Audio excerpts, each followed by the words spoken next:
जैनधर्मोऽस्तु मङ्गलम्। ओंकारबिन्दुसंयुक्तं नित्यं जायन्ति योगिनः। कामदं मोक्षदं चैव ओंकाराय नमो नमः। अहोपकारचिन्हवर्णो कुंदनो ध्वनि दिव्यनो चीन कुंद ध्वनि आप्या अहो आ गुरु कहाननो। तुझ ज्ञान ध्यान नो रंग अमया दर्श रहो। ओ शिव पद तक तुझ संग माता हाथ ग्रह।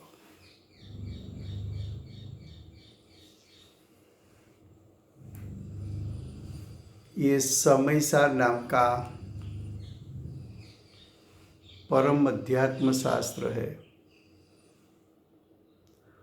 भगवत कुंकुंदाचार्य देव ने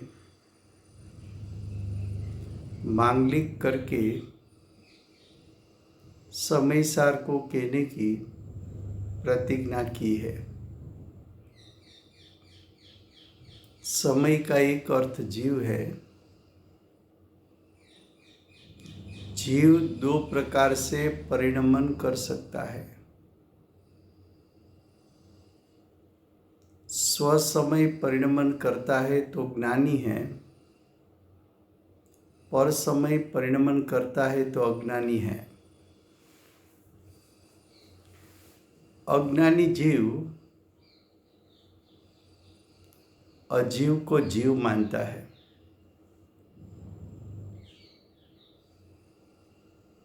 उसके कारण वो अज्ञानी है। तो आचार्य भगवान जीव जीव अधिकार की 45 गाथा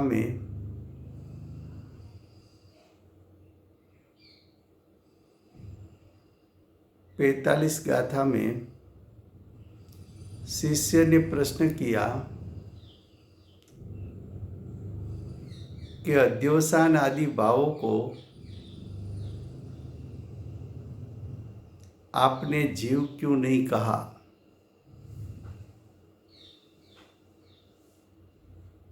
अध्यवसान आदि भाव तो जीव की सत्ता में उत्पन्न होता है। वो तो शास्त्रों में बहुत से स्थानों पर चैतन्य का परिणाम भी बताया है।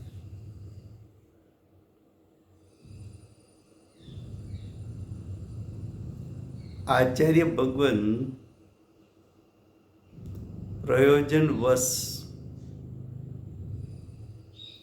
आत्मा के त्रिकाल शुद्ध स्वभाव को जीव कहना चाहते हैं।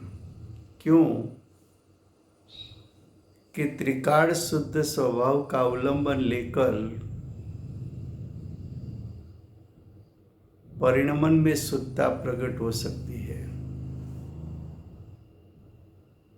तो आत्मा का त्रिकाल शुद्ध स्वभाव जीव है एक बात, क्योंकि उसका लक्ष्य करने से परिणाम में शुद्धता प्रकट हो सकती है। दूसरा, जो आत्मा का शुद्ध स्वभाव है उसको अनुसरण करके जो शुद्ध परिणाम उत्पन्न होते हैं उसको जीव कहना चाहते हैं। बाकी सभी को आचार्य भगवंत अजीव कहना चाहते हैं। तो देखो टीका 45 गाथा की टीका है। उसके पहले फिर से गुजराती में आ समयसार नामનું પરમ અધ્યાત્મ શાસ્ત્ર છે। ભગવત કુંકુંદાચાર્ય દેવ માંગલિક કરીને પ્રતિજ્ઞામાં સમયસારને કહેવાની પ્રતિજ્ઞા કરે છે. ત્યાં સમયનો અર્થ જીવ છે. જીવ બે પ્રકારે પરિણમી શકે છે: સ્વસમય અને પરસમય. સ્વસમય રૂપ પરિણમન ત્યારે થાય છે કે જ્યારે જીવ પોતાના ત્રિકાળ શુદ્ધ સ્વભાવને અવલંબન લે, એનું અનુસરણ કરે, તો સ્વસમય એટલે જ્ઞાની થાય છે. પણ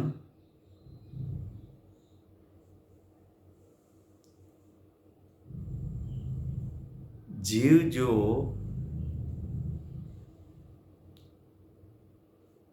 કર્મના ઉદયમાં જોડાઈને પરિણમે તો પરસમય અને અજ્ઞાની થાય છે.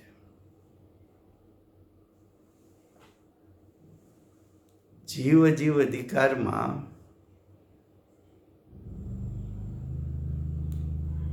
જીવના સ્વરૂપને અજીવ માને અથવા અજીવના સ્વરૂપને જીવ માને તો એવો જીવ પરસમય છે, એવો જીવ અજ્ઞાની છે. આચાર્ય ભગવાન જીવ અજીવ અધિકારમાં પ્રયોજનવશ આત્માના ત્રિકાળ શુદ્ધ સ્વભાવને જીવ કહે છે.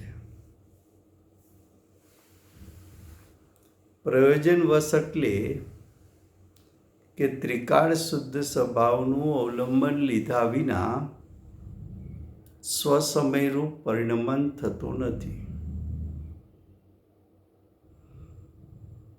બીજું કે આત્માના શુદ્ધ સ્વભાવને અનુસરીને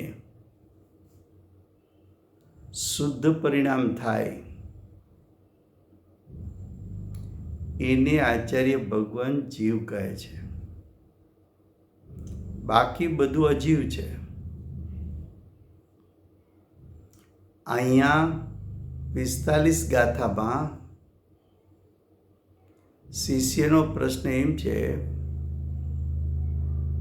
કે અધ્યવસાન આદિ ભાવો, અધ્યવસાન એટલે જીવના વિપરીત અભિપ્રાય સાથે ઉત્પન્ન થયેલા રાગદ્વેષ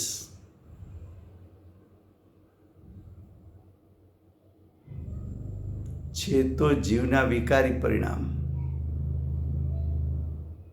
થયા છે. તો જીવની સત્તામાં અન્ય શાસ્ત્રોમાં પણ અધ્યવસાન આદિ ભાવોને જીવના પરિણામ કયા છે? તો શિષ્ય અહીંયા પ્રશ્ન કરે છે કે અધ્યવસાન આદિ ભાવો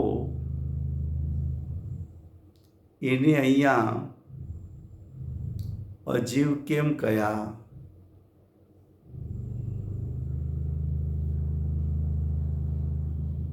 તેના ઉત્તર માટે જુઓ ટીકા. अध्यवसान आदि समस्त भावों को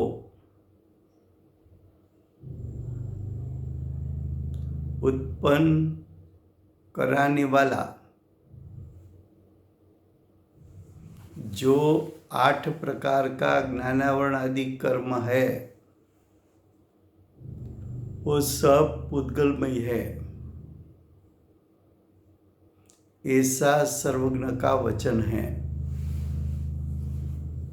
पहला इतना अर्थ करते हैं।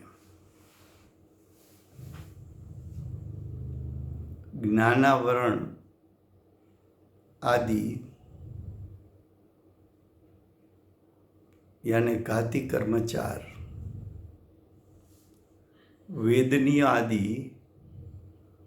अघाती कर्मचार।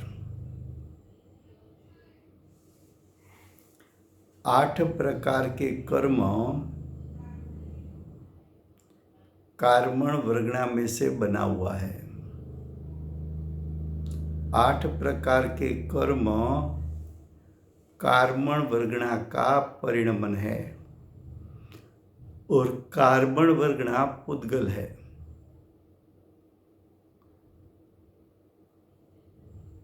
8 कर्म पुद्गल के स्कंद है। 8 कर्म रूपी है। 8 कर्म अवधि ज्ञान का विषय हो सकता है। इसलिए ये 8 प्रकार के कर्म पुद्गल है। पहला इतना निश्चित करो कि 8 कर्मों पुद्गल है। फिर से गुजराती में શું કહ્યું?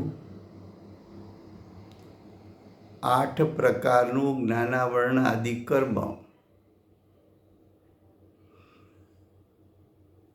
છે તે બધુંય પુદ્ગલમય છે એવું સર્વજ્ઞનું વચન છે।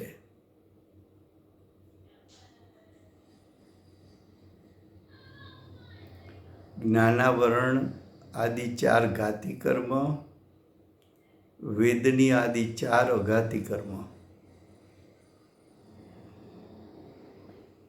8 प्रकार के कर्म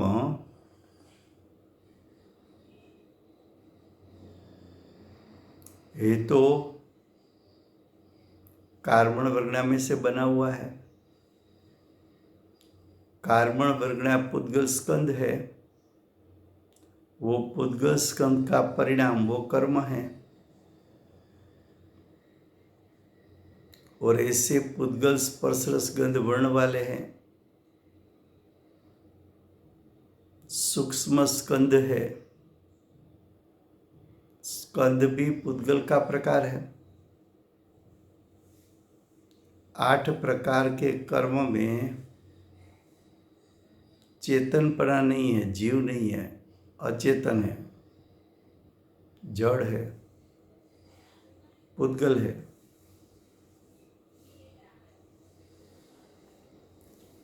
8 प्रकार के कर्म रूपी है। अवधि ज्ञान के द्वारा जान सकते हैं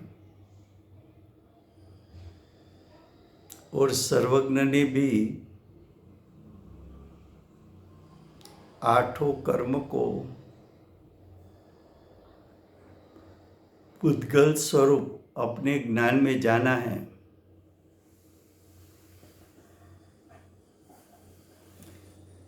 तो यहाँ तक तो मुश्किल नहीं है कि 8 प्रकार के कर्म पुद्गल है। अब ध्यान से प्रथम लाइन पढ़ो टीका की कि अध्यवसान आदि समस्त भावों को उत्पन्न करने वाला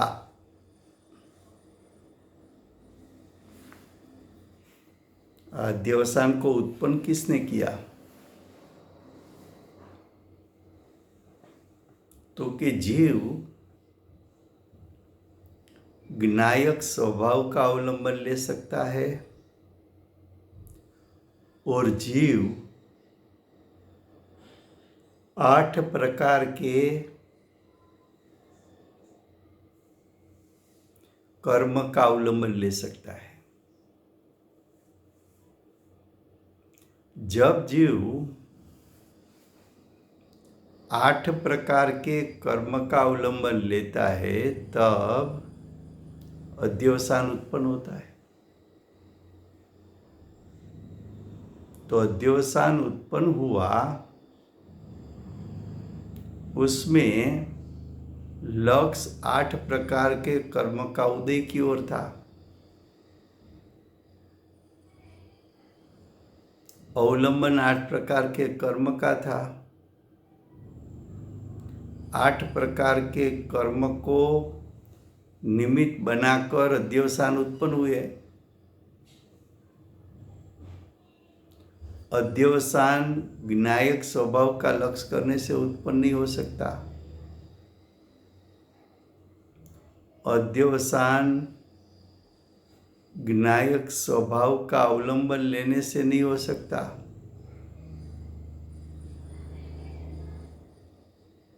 तो अध्यवसान की उत्पत्ति उसमें निमित्त कारण पुद्गल होने के कारण अध्यवसान उत्पन्न होने में 8 प्रकार का कर्म का निमित्तपना होने के कारण अध्यवसान को पुद्गल कहा है।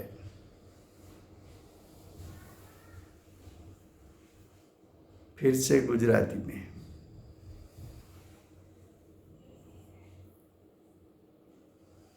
जीव अपना उपयोग उत्पन्न करने के साथ, राजभाई गुजराती भाई प्लीज। हाँ जी,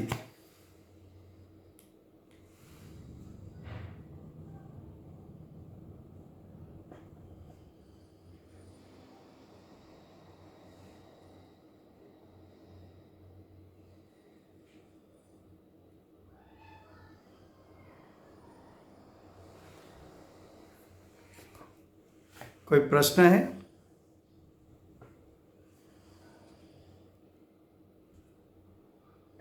રાજુભાઈ તમે ગુજરાતીમાં સમજાવવાના હતા। हाँ, okay okay okay okay okay.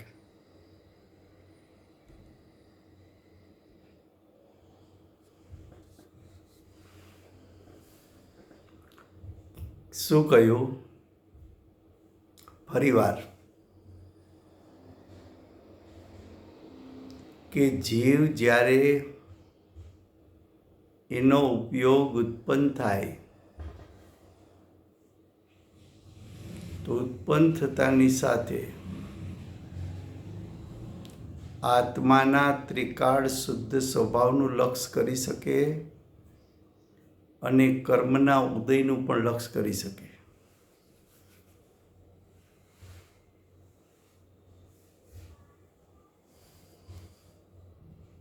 તો અજ્ઞાની પોતાનો ઉપયોગ ઉત્પન્ન કરતાની સાથે 8 પ્રકારના કર્મના ઉદયનું લક્ષ્ય કરે છે, જ્ઞાયક સ્વભાવનું લક્ષ્ય કરતો નથી। અને જો 8 પ્રકારના કર્મના ઉદયનું લક્ષ્ય કરે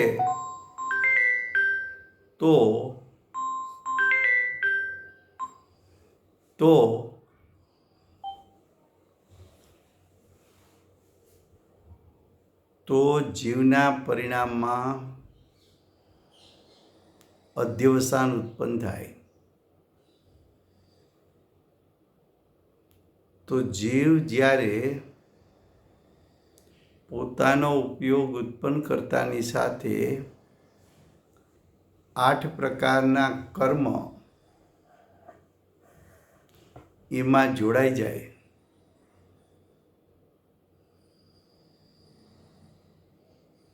તો જીવની સત્તામાં ઉત્પન્ન થયેલું અધ્યવસાન એમાં 8 પ્રકારના કર્મનું નિમિત્તપણું હોવાને કારણે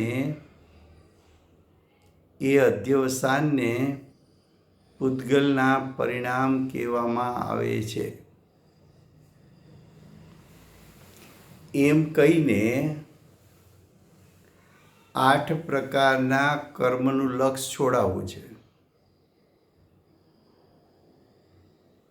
કે જો તું 8 પ્રકારના કર્મના ઉદયમાં જોડાઈશ, એનું લક્ષ્ય કરીશ તો તારી દશામાં અધ્યવસાન ઉત્પન્ન થશે।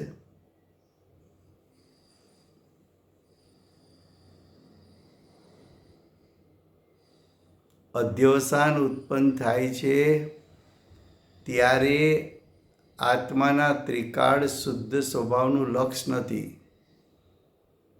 ત્રિકાળ શુદ્ધ સ્વભાવનું અવલંબન નથી, ત્રિકાળ શુદ્ધ સ્વભાવનો આશ્રય નથી,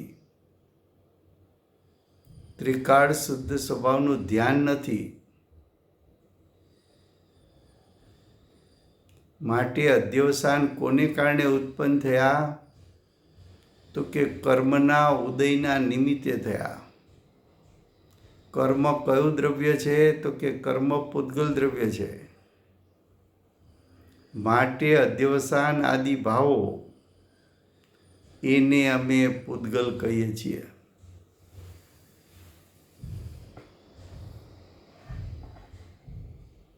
તો નિમિત્ત 8 પ્રકારનું કર્મ અને નિમિત્તનું લક્ષ્ય કરતા જીવની દશામાં ઉત્પન્ન થતા નૈમિત્તિક ભાવ એ અધ્યવસાન. અધ્યવસાન નૈમિત્તિક ભાવ હોવાથી એને અમે પૂતગલ કહીએ છીએ. એ જીવનું અસલ સ્વરૂપ નથી. જીવના સ્વભાવને અનુસરીને ઉત્પન્ન થયેલું પરિણામ નથી.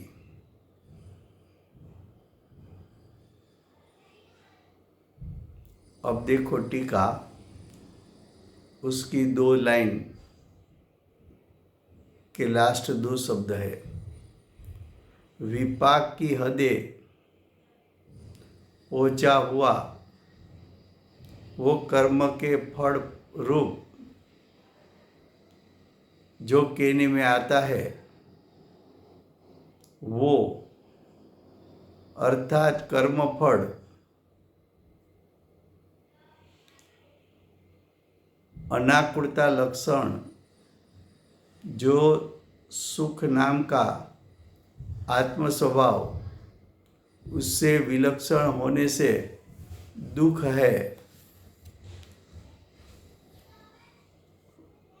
वो दुख में ही आकुलता लक्षण अध्यवसान आदि भाव समाविष्ट होते हैं. इसलिए वो चैतन्य के साथ संबंध होने का भ्रम उपजाते हैं.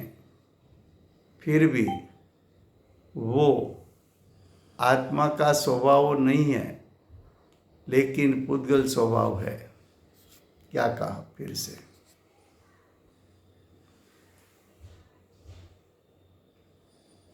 ऐसा कहा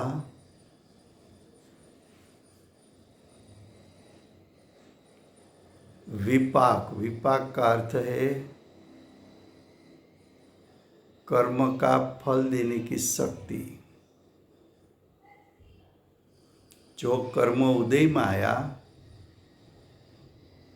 वो फल देने की हद तक आ गया.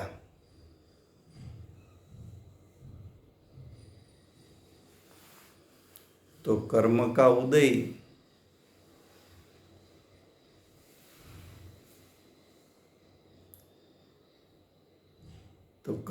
उदय उसमें जीव जुड़ा. तो जीव की सत्ता में अध्यवसान उत्पन्न हुआ. अध्यवसान के कारण आकुलता उत्पन्न हुई और ये आकुलता आत्मा के सुख स्वभाव से विरुद्ध प्रकार का परिणमन है, यानी दुख है.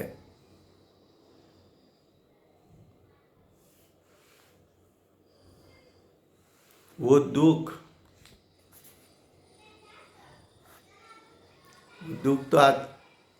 तो अध्यवसान का लक्षण है. फिर से अध्यवसान की उत्पत्ति कैसे हुई? कि सत्ता में पड़े हुए कर्म उसका अबाधा काल पूरा हुआ. तो सत्ता में से कर्म उदय में आया। जब उदय रूप होता है तब कर्म का फल मिलता है। वो उदय में आत्मा जुड़ गया। आत्मा उदय में जुड़ा तो अध्यवसान उत्पन्न हुआ। अध्यवसान उत्पन्न हुआ यानी दुख का वेदन हुआ। और दुख का वेदन वो तो अध्यवसान का लक्षण है। मतलब जीव की दशा में अध्यवसान उत्पन्न हुआ, मोह राग द्वेष उत्पन्न होना, वो विपाक, उसका फल दुख।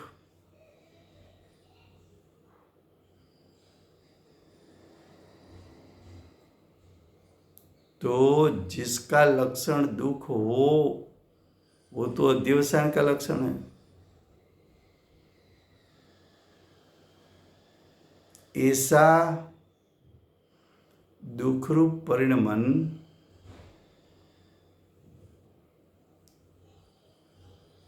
उसका संबंध जीव के साथ है, क्योंकि वर्तमान अध्यवसान रूप परिणमन उत्पन्न हुआ वो है तो जीव का, जीव की सत्ता में उत्पन्न हुआ है। वैसे तो वो चैतन्यमय परिणाम है,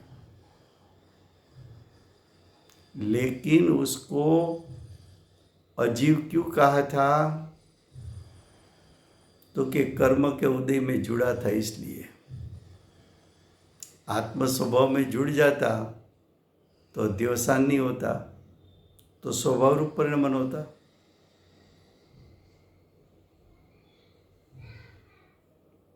और ये अध्यवसान उत्पन्न जीव की सत्ता में हो सके ऐसा कोई त्रिकाल स्वभाव आत्मा के पास तो है नहीं। इसलिए कहा कि वो आत्मा का स्वभाव नहीं है।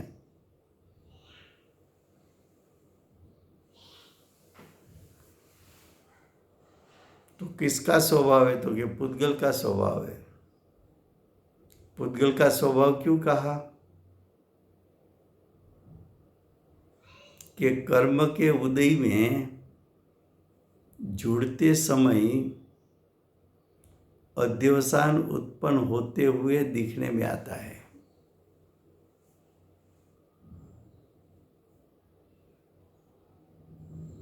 जीव अकेला अध्यवसान उत्पन्न नहीं कर सकता।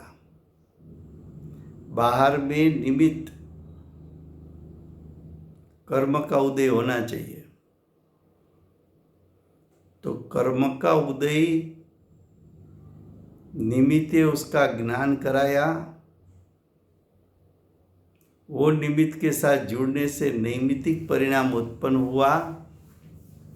वो नैमित्तिक परिणाम का फल दुख है, और दुख तो अध्यवसान का लक्षण है। और अध्यवसान को तो अजीव कहा।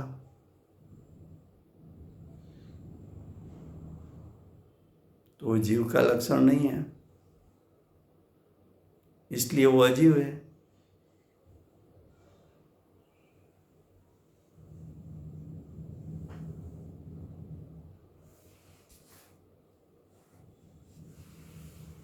कर्म का उदय में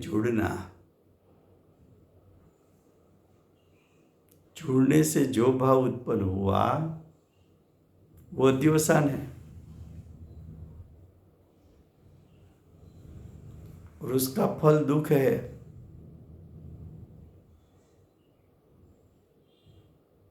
ऐसे परिणाम में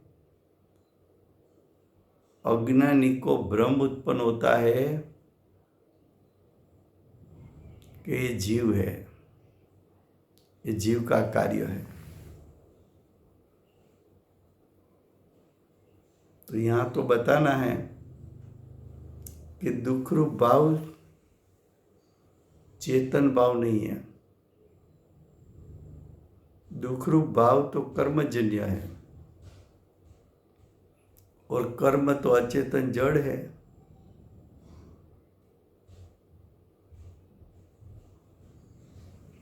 फिर से गुजराती में देखो टीका।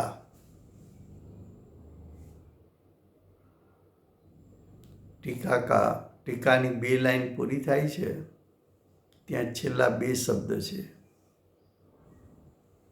વિપાકની હદે પહોંચેલા।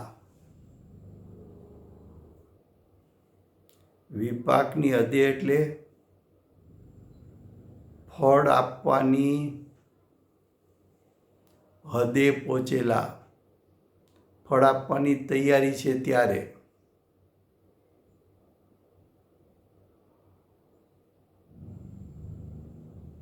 કોણ ફળ આપવાનું છે? તો કે કર્મનો ઉદય।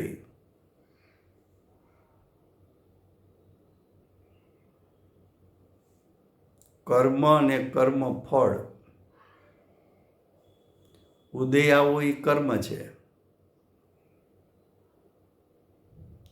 અને ફળ આપવું એ કર્મ ફળ છે।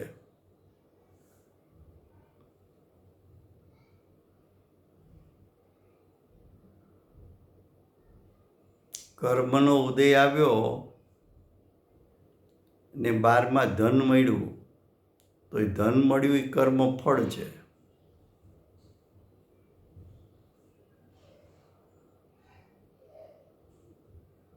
કર્મનો ઉદય આવ્યો,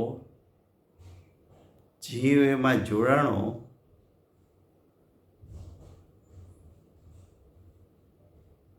અને વિભાવ ઉત્પન્ન થયો। વિભાવ ઉત્પન્ન થયો એ ભાવ કર્મ છે।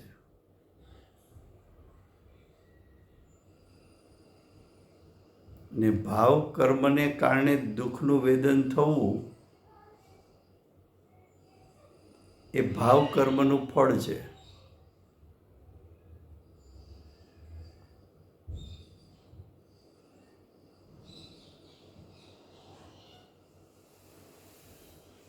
શું કે છે? વિપાકની હદે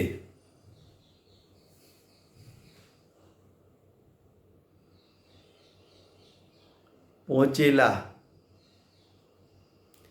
તે કર્મના ફળ પડે જે કહેવામાં આવે છે તે, એટલે કે કર્મફળ।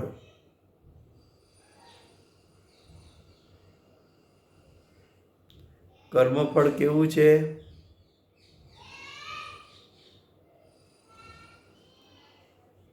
તો કે કર્મફળ અનાકુળતા લક્ષણ, જે સુખ નામનો આત્મ સ્વભાવ તેનાથી વિલક્ષણ। વિલક્ષણ એટલે કર્મફળ જે દુઃખરૂપ છે। કર્મફળ શું છે? દુઃખ જ છે।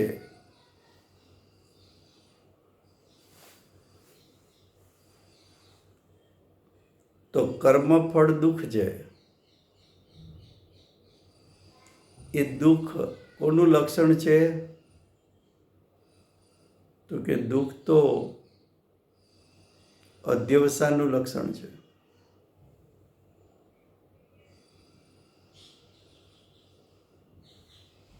તે દુઃખમાં જ આકુળતા લક્ષણ, અધ્યવસાન આદિ ભાવો સમાવેશ પામે છે।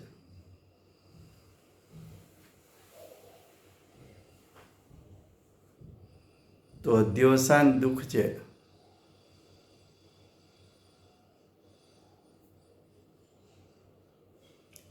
તેથી જો કે તેઓ ચૈતન્ય સાથે સંબંધ હોવાનો ભ્રમ ઉપજાવે છે।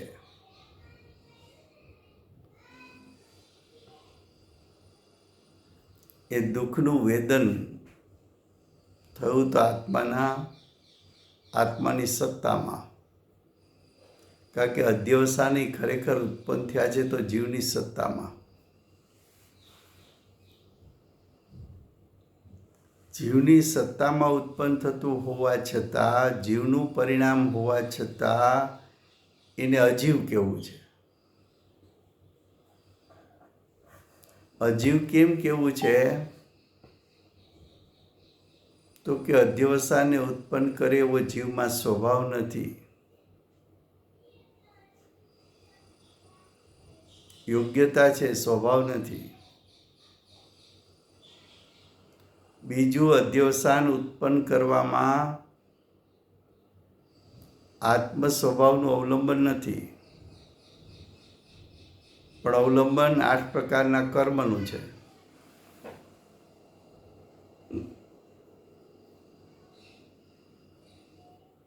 તો દ્રવ્ય કર્મ પૂતગલ એનું નિમિત્તપણું છે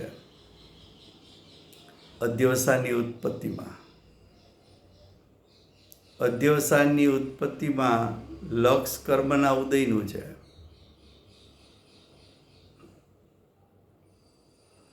નિમિત્તપણું કર્મના ઉદયનું છે. માટે અધ્યવસાન પરિણામ અજીવ છે, પૂતગલ છે.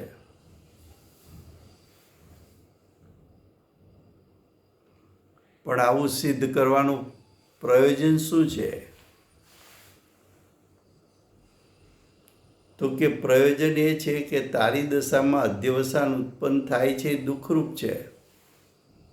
પેલા એ નક્કી કર. હવે અધ્યવસાન ઉત્પન્ન થાય છે એનું કારણ કે તું કર્મના ઉદયમાં જોડાય છે.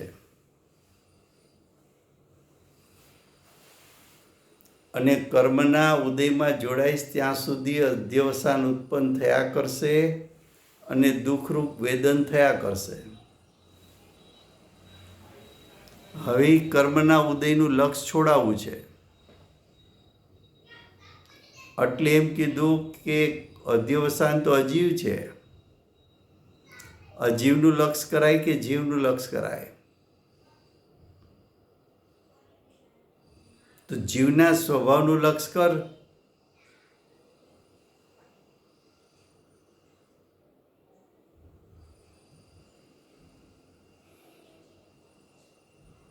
તો અધ્યવસાન એને અજીવ કહ્યું એનું કારણ અધ્યવસાનની ઉત્પત્તિમાં પૂતગલ કર્મોનું નિમિત્તપણું છે, એક કારણ. બીજું કારણ પૂતગલ કર્મનું લક્ષ છે. ત્રીજું કારણ કર્મના ઉદયનું અવલંબન છે. ચોથું કારણ અધ્યવસાન દુઃખરૂપ છે.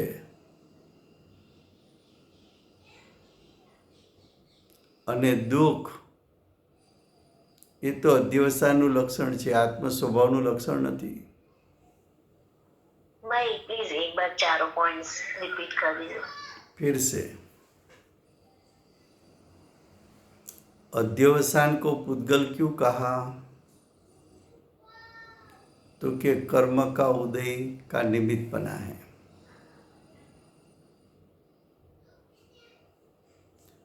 कर्म का लक्ष्य किया है, कर्म का अवलंबन लिया है. और अध्यवसान का फल दुख है. दुख वो आत्मा का स्वभाव नहीं है.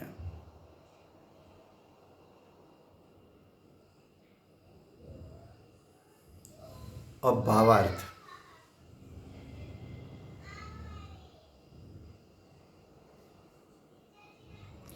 કર્મનો ઉદય આવે ત્યારે, કર્મ કા ઉદય આવે ત્યારે, તો કર્મનો ઉદય તો સંસારી જીવને, અજ્ઞાની જીવને પ્રતિ સમય ચાલુ જ છે. તો કર્મનો ઉદય આવે ત્યારે આ આત્મા દુઃખરૂપ પરિણમે છે, એટલે કે અધ્યવસાન રૂપે પરિણમે છે. જો ત્યાં શું કીધું? આત્મા અધ્યવસાન રૂપે પરિણમે છે, કારણ કે દુઃખ તો અધ્યવસાનનું લક્ષણ છે. અને દુઃખરૂપ ભાવ છે તે અધ્યવસાન છે. તેથી દુઃખરૂપ ભાવમાં એટલે કે અધ્યવસાનમાં ચેતનતાનો ભ્રમ ઉપજે છે. અધ્યવસાનને તું ચેતન કહે છે એ તારી મિથ્યા માન્યતા છે. પરમાર્થે એટલે ખરેખર દુઃખરૂપ ભાવ ચેતન નથી.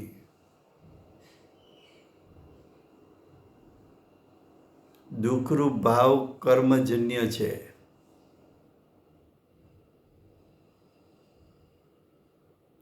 માટે દુઃખરૂપ ભાવ જડ જ છે.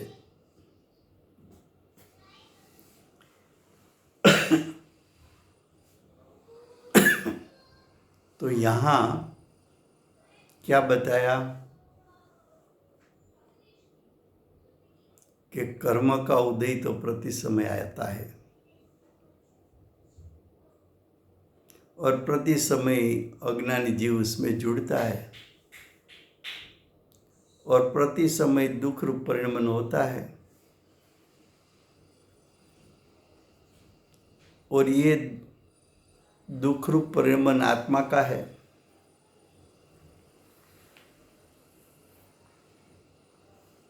और दुख रूप भाव को तो अध्यवसान कहा है. इसलिए अध्यवसान में चेतन का भ्रम उत्पन्न होता है. परमार्थ से यानी स्वभाव से देखा जाए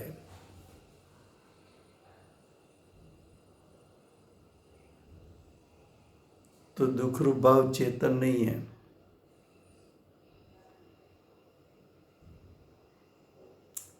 परमार्थ शब्द क्यों प्रयोग किया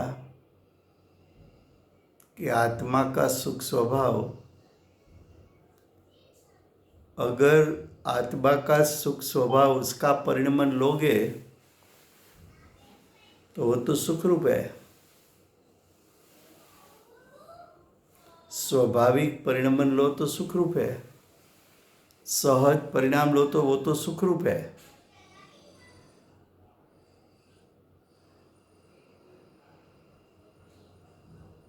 इसलिए कहा कि परमार्थ से दुख रूप भाव चेतन नहीं है. दुख रूप भाव कर्मजन्य है. दुख रूप भाव जड़ ही है.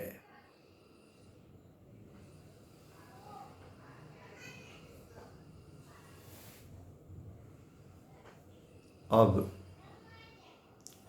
गाथा 46.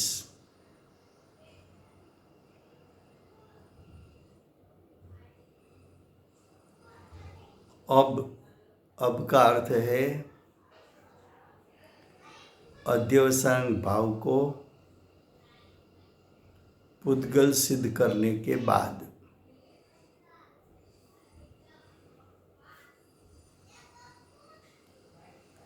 क्या कहा?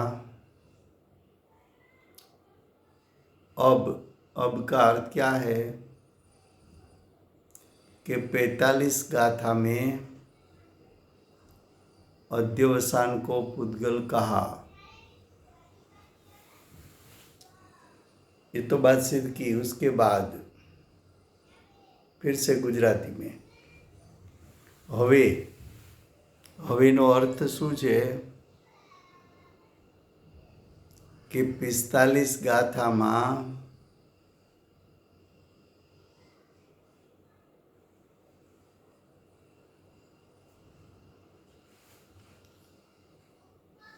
અધ્યવસાનને પુદ્ગલ કહ્યો. અધ્યવસાનને પુદ્ગલના પરિણામ કીધા એ વાત સિદ્ધ કરી. ત્યાર પછી પૂછે છે કે જો અધ્યવસાન આદિ ભાવો છે તે પુદ્ગલ સ્વભાવ છે તો સર્વજ્ઞના આગમમાં તેમને જીવપણે કેમ કહેવામાં આવ્યા છે તેના ઉત્તરનું ગાથા સૂત્ર કહે છે.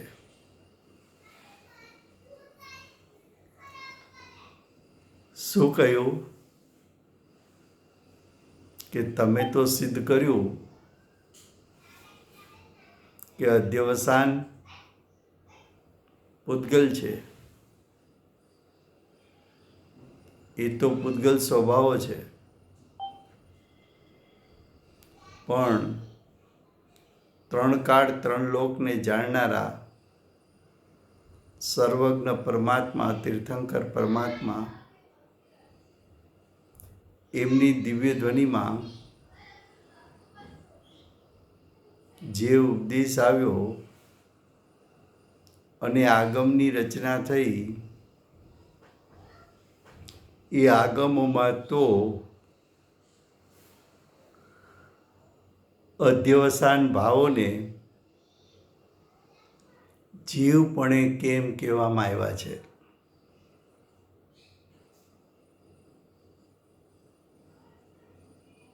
તેના उत्तरનું गाथा सूत्र कहे છે. फिर से हिंदी में.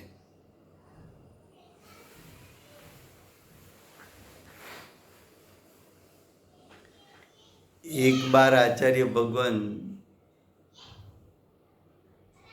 अध्यवसान को पुद्गल कहते हैं और दूसरी बार उसको जीव कहेंगे, लेकिन दोनों में अपेक्षा भिन्न भिन्न है. एक ही स्त्री को पत्नी भी कहा और माता भी कहा, तो दोनों में अपेक्षा भिन्न है. जब अध्यवसान पुद्गल का कहते हैं तब सिद्ध क्या करना है, और जब अध्यवसान का परिणाम पुद्गल का है ऐसा कहे तब क्या सिद्ध करना है.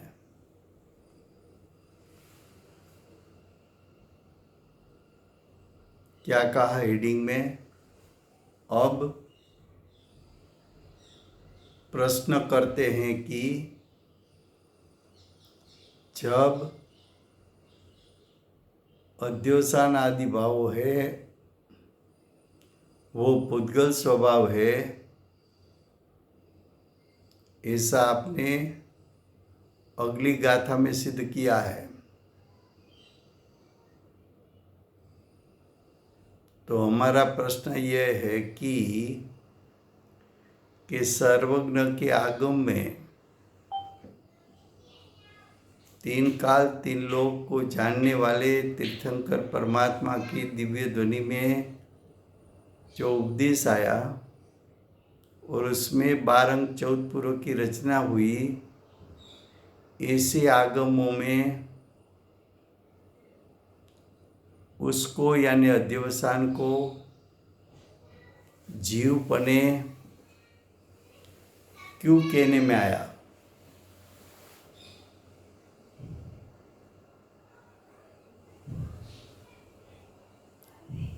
उसका उत्तर गाथा सूत्र में कहते हैं. अब गाथा 46. व्यवहार ए दर्शावियो जिन वर्तना उपदेशमा आ सर्व अध्यवसान आदि भाव ज्યાં જીવ વર્ણવ્યા. શું કહ્યું? નિશ્ચયથી જોવામાં આવે તો અધ્યવસાન આદિ ભાવો પૂતગલના છે, અને વ્યવહારથી જોવામાં આવે તો અધ્યવસાન આદિ ભાવો જીવના છે.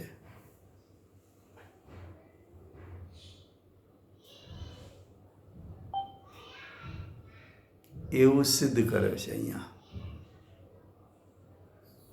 क्या कहा? कि निश्चय से देखा जाए तो अध्यवसान आदि भाव उद्गल का है, लेकिन व्यवहार से देखा जाए तो अध्यवसान आदि भाव जीव का है।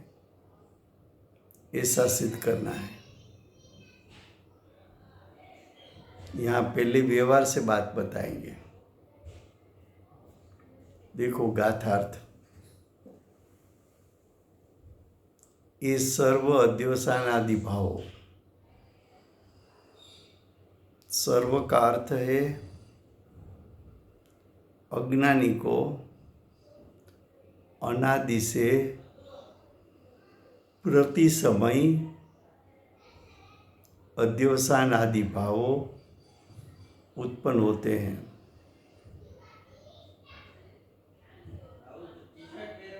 अज्ञान है, मिथ्यात्व है, अविरति है, ये सब अध्यवसान है।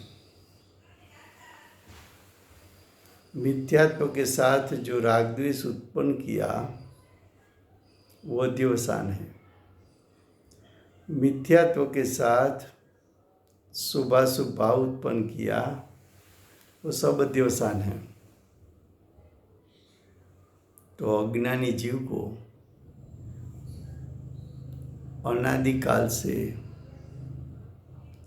प्रत्येक समय अध्यवसान आदि भाव तो उत्पन्न होते हैं, वो जीव है ऐसा कहा।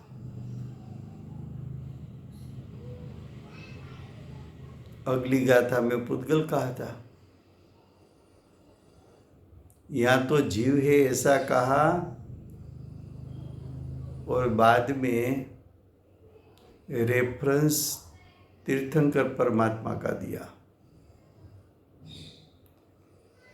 कि अध्यवसान आदि भाव जीव का है। ऐसी बात तो तीर्थंकरों ने कही है।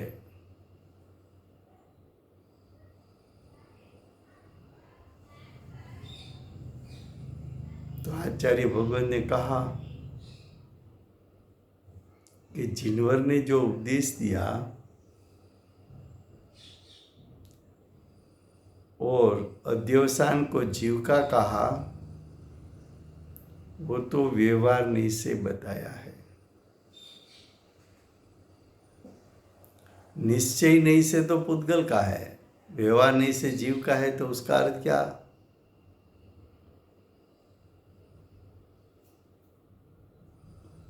अब देखो टीका,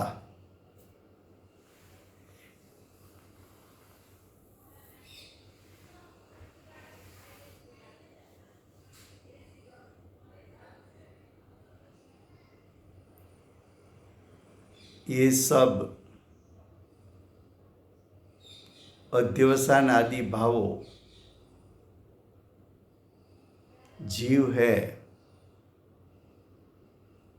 ऐसा जो भगवान सर्वज्ञ देवों ने कहा है, वो जो कि व्यवहार नहीं अभूतार्थ है।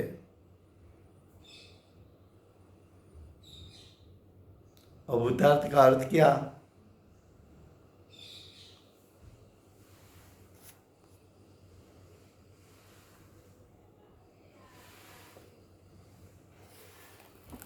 जब भूमिका की गाथा चली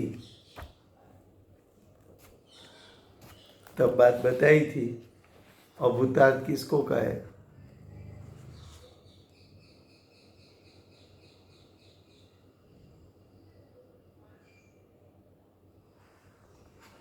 भूतार्थ का अर्थ विद्यमान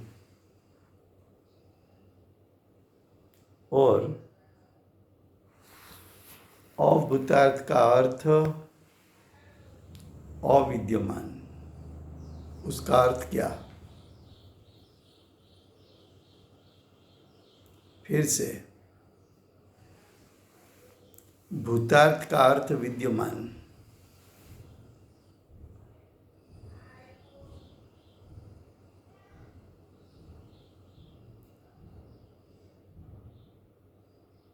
अभूतात् का अर्थ अविद्यमान।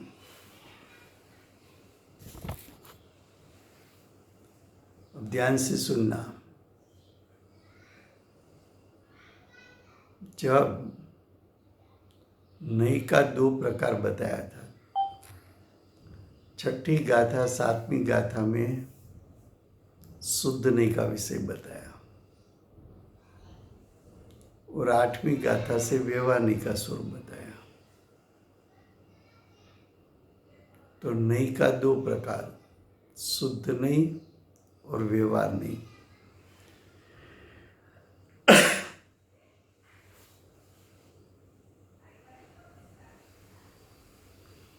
शुद्ध नई को मुख्य कहा था,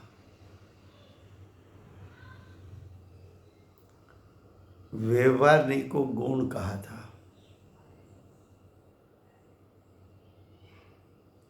व्यवहार नई का विषय भेद बताया था और भेद 2 प्रकार का बताया था, गुण भेद और पर्याय भेद। फिर से नई 2 बताई। वैसे नई का प्रकार अनंत है। अनंत प्रकार को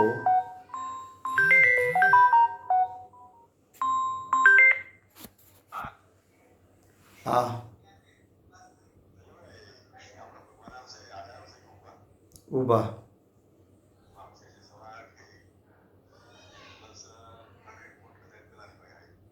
हाँ हाँ हाँ हाँ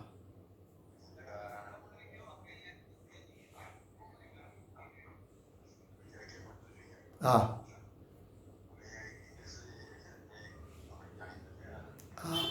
हाँ हाँ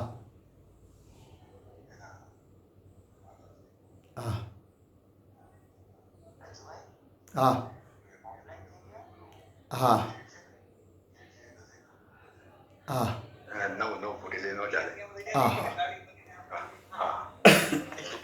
हाँ भले भले हाँ हाँ he is off right.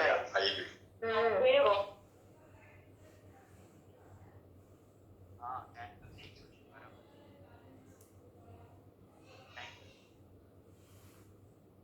Hello hello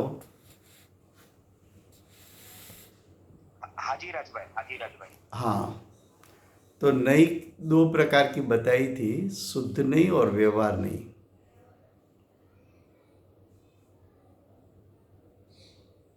शुद्ध नई का विषय आत्मा का त्रिकाल शुद्ध स्वभाव बताया था। व्यवहार नई का विषय भेद बताया था। भेद 2 प्रकार का बताया था, गुण भेद और पर्याय भेद। शुद्ध नई को मुख्य बताया था, व्यवहार नई को गौण बताया था। ऐसा 2 नई का प्रयोग करके अभूतात् का अर्थ किया था। कैसी तरह कि शुद्ध नई के विषयभूत आत्मा का त्रिकाल शुद्ध स्वभाव पर दृष्टि गिरती है, तब आत्मा के त्रिकाल शुद्ध स्वभाव में अध्यवसान अभूतात् है, यानी अध्यवसान त्रिकाल शुद्ध स्वभाव में दिखने में आता नहीं है, अविद्यमान है।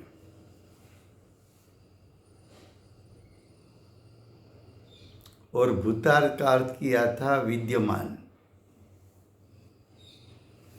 जब शुद्ध नई से देखा जाए तो आत्मा का त्रिकाल शुद्ध स्वभाव विद्यमान है, लेकिन शुद्ध नई से जब देखोगे तब व्यवहार नई का विषय अविद्यमान, अविद्यमान का अर्थ वहाँ विद्यमान तो है लेकिन वहाँ लक्ष्य नहीं है, तो अविद्यमान है। तो ये विषय कल चलेगा, समय हो गया है। वर्तमान 24 के ना आखिरी तीर्थंकर बाल ब्रह्मचारी श्री महावीर भगवान नो जय हो। મહાવિદ્ય ક્ષેત્રે બિરાજતા પ્રથમ તીર્થંકર ધર્મ ધુરંધર અનંત ચતુષ્ટિના ધારક દિવ્ય ધ્વનિના દાતાર શ્રી સિમંદર ભગવાનનો જય હો। કડીકાળ સર્વજ્ઞ કેવળ જ્ઞાનની તળેટીમાં બેઠેલા મહાસમર્થ આચાર્ય ભગવત શ્રી કુંદકુંદાચાર્ય દેવનો જય હો। વર્તમાન કાળે સમ્યક દર્શનનો ઉપદેશ આપનાર તીર્થના નાયક, તીર્થના સ્થાપક, તીર્થના પ્રવર્તક પરમ કૃપાળુ શ્રી સદગુરુ દેવનો જય હો। પૂજ્ય ગુરુદેવનો તીર્થંકર તરીકે મહિમા બતાવનાર પ્રશમમૂર્તિ ભગવતી માતનો જય હો। સમ્યક દર્શનની પ્રાપ્તિમાં નિમિત્તરૂપ અષ્ટજીનવાણી માતનો જય હો। પૂજ્ય ગુરુદેવ અને માતાજીની સાધના ભૂમિ સુવર્ણપુરી ધામનો જય હો। સુવર્ણપુરી ધામમાં પધારનાર જંબુદ્વીપસ્ય સર્વે જીનેન્દ્ર ભગવાનનો જય હો।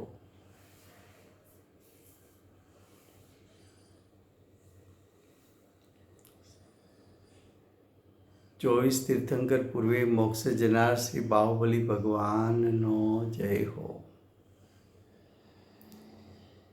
વર્તમાન ગુરુ અને ધાતુકી વિધિ ક્ષેત્રના ભાવિ તીર્થંકર શ્રી સૂર્યકીર્તિ ભગવાનનો જય હો। સૂર્યકીર્તિ ભગવાનના સમૂહ શરણના મુખ્ય ગણધર શ્રી દેવેન્દ્ર કીર્તિનાથ ભગવાનનો જય હો। પરમ દિગંબર જૈન ધર્મ